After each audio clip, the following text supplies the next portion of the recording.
This week in Africa, the new coronavirus reaches East Africa as the World Health Organization upgrades the outbreak status to a pandemic.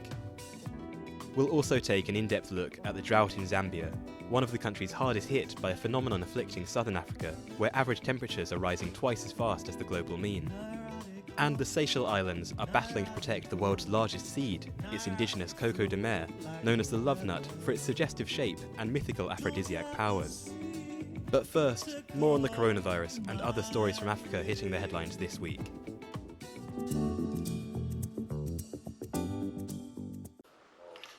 Kenya and Ethiopia reported the first cases of COVID-19 in East Africa on Friday. Sub-Saharan Africa maintains one of the lowest rates of confirmed infections in the world, despite strong links to Europe and China, the epicenter of the pandemic.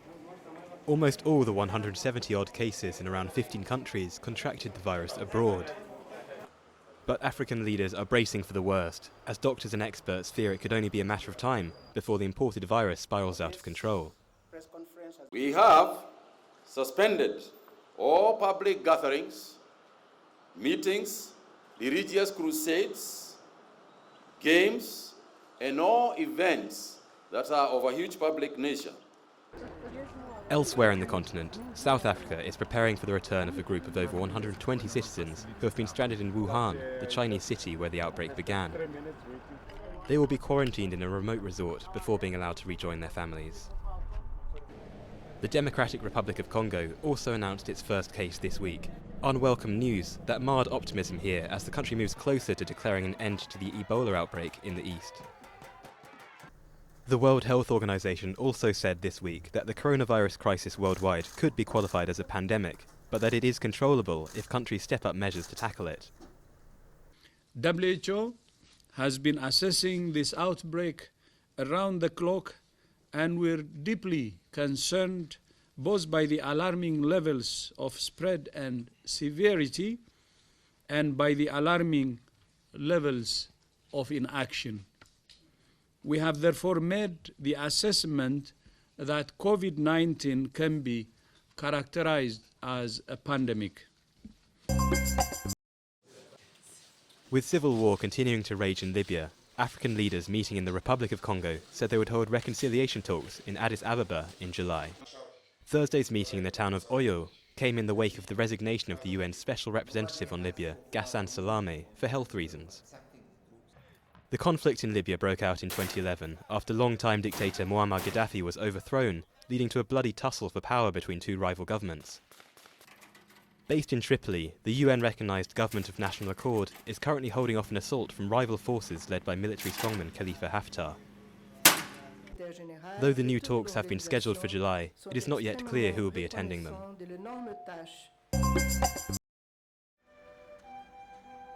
Ethiopia this week marked the first anniversary of the crash of Ethiopian Airlines Flight 302. All 157 people on board died when the plane plunged to the ground shortly after takeoff on the 10th of March 2019.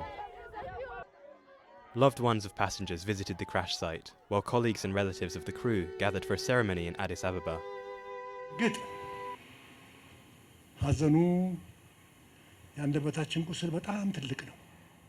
The wounds of our grief are great. They will never heal, but we have nothing else to do. Our only choice is to accept what happened. The names of the victims were read aloud at the ceremony, and attendees then observed 6 minutes of silence, the amount of time it took Flight 302 to go down.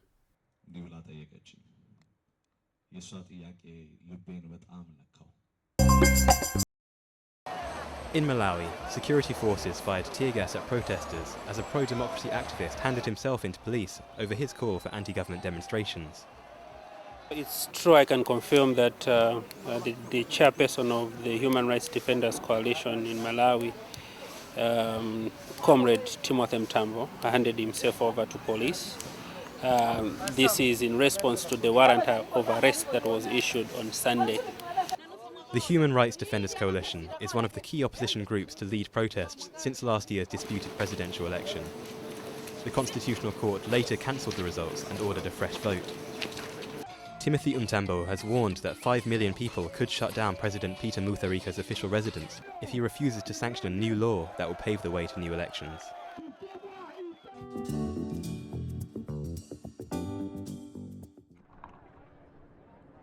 Lizzie walked hours to fetch this food aid so she could feed her 4 children at least 1 meal a day.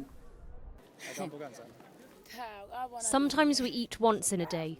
Sometimes when we find some other sources, we eat twice in a day.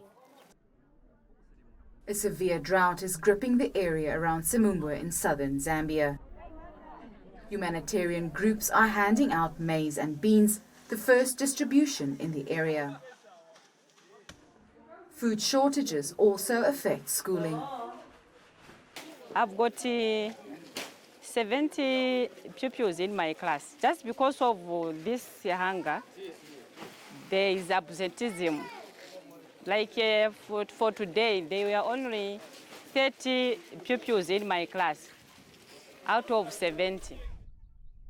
It rained recently, but don't be fooled by the greenery. Crops have been failing for years. 45 million people are at risk of famine in southern Africa, according to the UN's World Food Programme.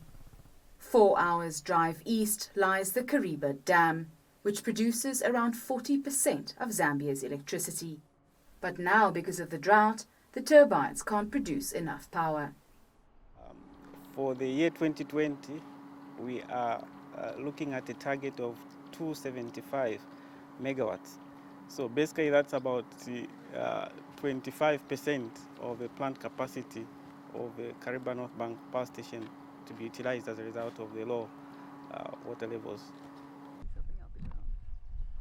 Lower rainfall is forcing farmers like Godfrey to change their methods. He now plants different varieties of crops and uses a water meter. If these measures fail, it will threaten his family's future.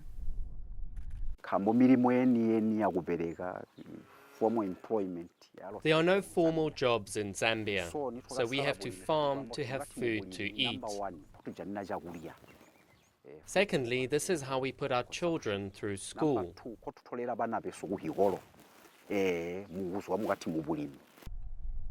From a daily meal to school attendance and economic growth, climate change has spiraling effects that are hard to stop.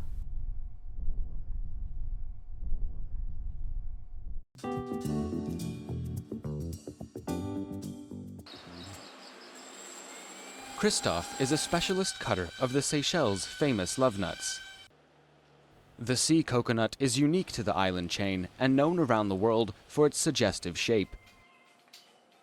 Christophe's job is to split the husk and harvest the pulp, which is sold internationally. Some cultures consider it a powerful aphrodisiac.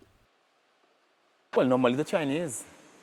And also local people has a sort of superstition that they can grind it and put it in the alcohol like whiskey. They can drink and it gives them strength. That's a might, you know. Once extracted from the shell, the coconut pulp is sorted, dried, and packed for export. It's a zero-waste operation. The leftovers are processed into oil, and the empty husks glued back together and sold as souvenirs. Christophe has honed his skills for 10 years now. You feel Seychellois when doing this type of job, and it is unique in the world. So I feel really, really, really proud. The pulp can sell for almost $100 per kilo, and an empty husk fetches double the price. After centuries of over-harvesting, the love nut has almost disappeared. Since 2011, it's classified as an endangered plant species. It's first of all one of the iconic natural resources that we have. And when you have an iconic natural resource, it's always under pressure. The Seychelles have taken drastic measures to protect the love nut, which is the largest nut in the world. Harvesting is limited to under 2,000 per year. It's illegal to export the whole nut, and strict controls limit its sale. Authorities hope this will help save the unique fruit from extinction.